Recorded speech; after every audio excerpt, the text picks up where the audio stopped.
欢迎打开 Chris 的知识漂流瓶。今天呢，我们要来聊一本蛮有意思的书。它讲到一个核心概念，叫做平衡定律。还有就是，我们好像常常在不知不觉中给自己弄出一堆叫做多余潜能的东西。对，这个概念真的很有启发。书里是说，你看大自然所有东西都在追求一个平衡状态，就像那个温度高的地方跟低的地方，空气会流动，想办法把它弄平均嘛。但是当我们就是人对某件事情，不管是想法或是做法，给了它太过度的重要性，这个时候就会产生一种不平衡的能量。书里面就叫它多余潜能。多余潜能呢？然后呢？然后就会引来一个书上叫做平衡力量的东西跑出来，它的目的就是要消除这个不平衡。听起来好像不错啊，消除不平衡。但是它的结果常常跟你想要的不太一样，甚至完全相反。完全相反，这不就是我们平常说的那个墨菲定律吗？越怕什么来什么。对对对，有点那个味道。很多人遇到状况不好，就觉得是运气差或是遇到什么阻碍。但书里认为，很多时候是这个平衡力量在作用。好，那这次我们就来好好拆解一下这个机制，看看要怎么减少这种不必要的潜能，让我们生活顺一点。我们先来看看这个平衡定律到底是什么。书里说，平衡是宇宙的基本法则，可以这么说，但它不是那种静止不动的绝对平衡，反而比较像一个钟摆一直在摆动。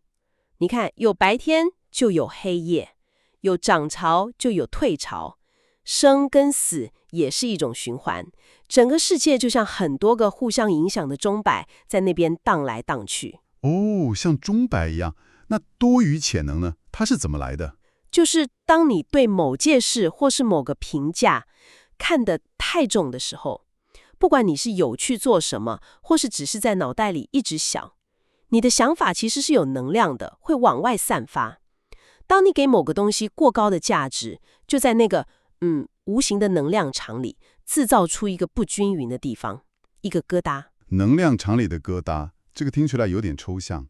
想象一下，书里有个比喻，我觉得蛮好的。你站在自己家里的地板上，很稳嘛，很安心。对啊。但如果叫你站在悬崖边边呢？哇，那当然会怕，腿都软了。对，那种强烈的恐惧感，书里就说这就是一种很强的多余潜能。因为你赋予了掉下去这件事情极大的负面重要性，然后平衡力量就会来。他想把这个能量抚平，但问题是这个力量它没有脑袋，它不是来帮你的。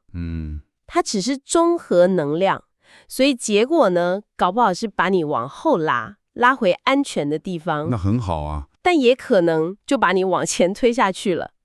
怎么会这样？因为他的目标只是消除那个不平衡的能量凸起，怎么消除最快，他就可能怎么做。这听起来有点可怕。所以重点不是去猜他会怎么做。没错，重点是一开始就不要制造那个强烈的潜能。那到底该怎么办呢？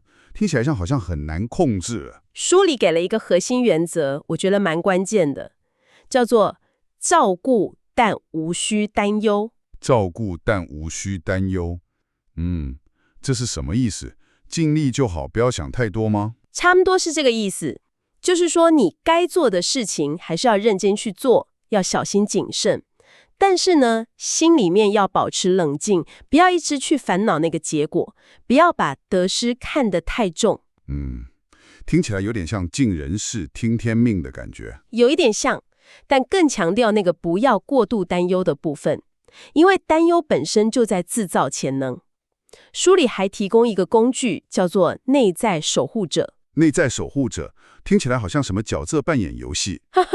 你可以想象成你心里面有一个部分是比较冷静客观的观察员，它可以帮你注意自己的行为举止是不是得体，有没有不小心太投入太情绪化。像是有个抽离的自己在旁边看着。对，有点那个意思。它让你可以在投入做事的同时，又保持一点点距离感，不会完全陷进去。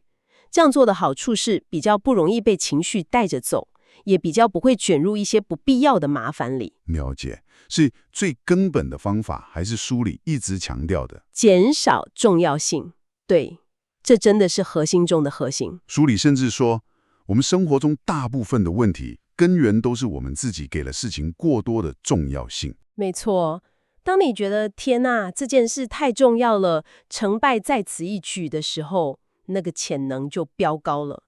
而当你试着把那个重要性的标签稍微撕掉一点，不要看得那么严重，问题就会自己变小，甚至消失。很多时候是这样。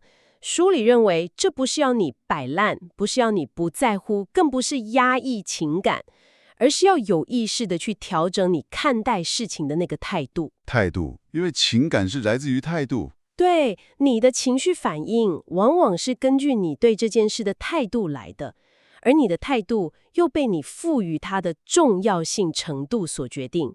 你觉得它越重要，你的情绪反应可能就越大。有道理。书里还提到一个我觉得很有趣的方法，可以帮助降低重要性。哦，是什么？幽默感。幽默感。对，书里说，幽默感是唯一一种几乎不会产生多余潜能的态度。当你能够用比较轻松，甚至有点自嘲的方式去看待一些鸟事的时候，那个重要性自然就下降了。哇，这点我喜欢，用幽默感化解压力。没错，避免让自己活得像个书上说的行走的假人，太紧绷了。好，那我们来看看几个书里面提到的生活中特别容易产生多余潜能的状况，比如说工作。工作，对，很多人会把工作摆在第一位，看得比什么都重要。书里说，除非你的工作真的跟你的个人目标、你的热情是完全一致的，那样的投入是好的。否则，如果只是为了责任、为了赚钱而把它看得无比重要，甚至牺牲掉其他生活面向，就会产生很强的潜能啊。对，然后平衡力量可能就会介入，结果可能是你突然生病了，或者感到倦怠、忧郁，效率反而变差。哇，这好像蛮常见的。那对自己呢？比如说一直觉得自己不够好，这也是一个大地雷。对自己的成就特质不满意，老是盯着自己的缺点，无法接纳不完美的自己，就会产生潜能，而且是跟自己内在的冲突。一直自我批判其实很耗能量。非常耗。书里说这是完全没必要的浪费，而且还有害。解决方法是试着宽恕和接纳自己的不完美，把力气用在发展自己的优点上，而不是一直想要去对抗或隐藏缺点。其实每个人的优点可以弥补缺点的。没错。反过来说，那种老是想证明自己比别人强的优越感，不管是表现出来还是藏在心里，也是一样。优越感跟自卑感其实都是比较出来的。对，都是在创造潜能。与其花力气去向世界证明，不如专心提升自己就好。那人际关系呢？这个感觉潜能也很多。没错，关系绝对是重灾区。书里提到几种状况，一种是理想化，把对方想得太完美。对，过度美化、崇拜对方或某段关系，这样也会产生潜能。平衡力量会来揭穿神话，结果通常就是幻灭。哦，好像偶像破灭那样。另外一种是对别人不满、爱批判，尤其是蔑视。看不起别人。对，如果你常常批评甚至鄙视某种人或某种行为，平衡力量搞不好会让你亲身体验一下你所鄙视的处境。哇，这有点……书里说，你没有权利去评判不是你创造出来的东西。与其一直释放负面能量，不如练习用比较正面的态度去回应。那爱情关系呢？这里面的潜能应该超多吧？肯定的。书里说，真正的爱是欣赏，是没有条件的，不带有占有欲。但一旦爱变成了依恋关系，就是那种带有如果你爱我你就应该这种条件的。条件交换。对，那多余潜能就产生了。特别是那种强烈的占有欲，或者强烈要求对方也要同等回报的爱。会怎么样？平衡力量反而会把你想紧紧抓住的对象往外推开。越想抓越抓不住。就是这个意思。书里建议，如果你希望得到爱，那你得先学会不带占有、不求回报的去爱，这样反而更能吸引人。这听起来很高深呢，要做到无条件的爱。是不容易，但可以作为一个方向去思考。还有一个状况，我觉得很多人都有经验，就是很想要或者很不想要某件事。啊哈，强烈的渴望跟抗拒。对，譬如说我一定要得到这个工作，或者我绝对不能失败。这两种都会产生巨大的多余潜能。结果呢？结果就是你越是执着的一定要得到，平衡力量越可能把你推向得不到的那条路。同样的，你越是强烈的抗拒、害怕某件事发生，它反而越有可能找上你。天啊，那怎么办？难道我们不能有目标，不能有渴望吗？这样人生还有什么意思？问得很好，这也是我一开始的疑问。书里有区分两种状态，一种是带有执念和过高重要性的依恋式渴望，这种就会产生潜能；另一种叫做纯粹的意图。纯粹的意图。对，意思是我知道我想要什么，我也会朝那个方向努力，专注在过程。但是我对于结果本身保持一种开放跟信任，不会把所有的快乐、自我价值完全绑在必须成功这件事情上。有点像是我尽力去做，但结果怎么样我都能接受。比较接近这个感觉，放掉那个非要不可的执念。